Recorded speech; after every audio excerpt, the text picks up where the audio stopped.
Яхя пайгамбар үйлөнгөн эмес, Иса пайгамбар үйлөнгөн эмес. Пайгамбарлардан ошол 124 миң ашыгы көп пайгамбарлар. Кээ бирлер 120 миңден дейт, 200 миң дегендери бар. Кыскасы айтканда Алла билет 100 миңден ашык болгондачы. Ошолордон эки эле пайгамбар үйлөнгөн эмес. Түшүнүктүбү? Кайсы пайгамбарлар? Иса пайгамбар, Яхя пайгамбар. Калганы бардыгы үйлөнгөн. Чоң белгилеринин бири Иса пайгамбар келет. Келет бул. Кел үйлөнөт. Бирок келип Инжилди жүргүзбөйт, Куранды жүргүзөт.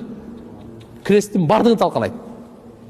Атаңарды крестке деп коюн. Аяктан таптыңар сени крестти бар.